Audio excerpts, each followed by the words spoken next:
So, welcome to the new Freddy Fazbear's Pizza. Thanks for taking the job. I honestly thought no one would take it knowing the history of this restaurant chain, but we were trying to look towards the future and not the past. So, let's get you started. I used to be the night guard before I transferred over to the day shift, so I know what it's like in there. To your left and right, there's panels on the wall with controls for your office's doors and lights. You've also been given a touchscreen tablet through which you can view the building's numerous security cameras. You'll notice some of our animatronic mascots today with cameras 1 or 3.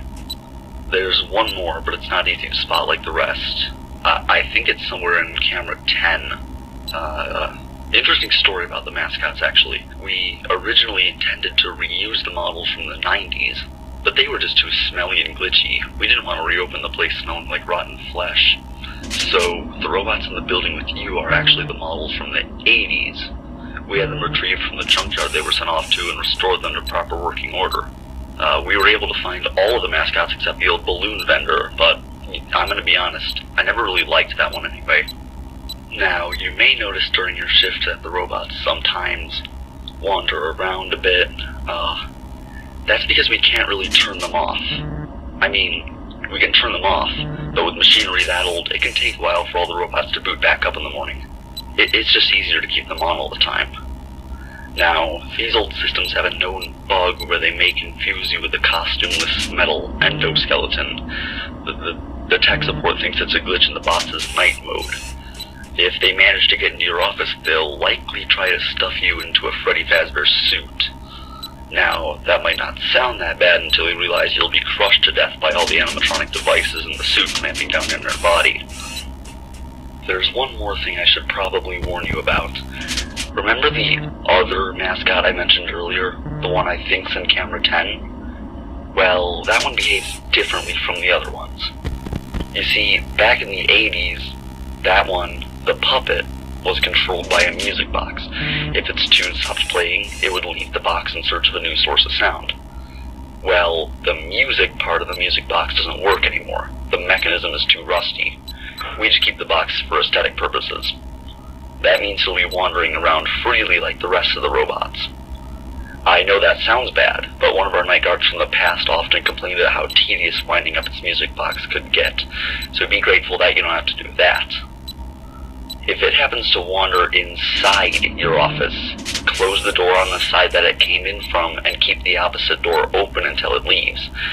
It's something to do with its spatial awareness program bugging out when the area it entered from becomes sealed off. It was a measure taken to prevent it from getting stuck in its music box permanently back in the day. So be sure to keep track of which direction it approaches the office from if it happens to wander over to you. Now, that might sound like a lot of stuff to worry about, but it's not as complicated as it sounds. I'm sure you'll do just fine. Good luck.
how's it going? I know I haven't called in a while, but you seem like you got things under control.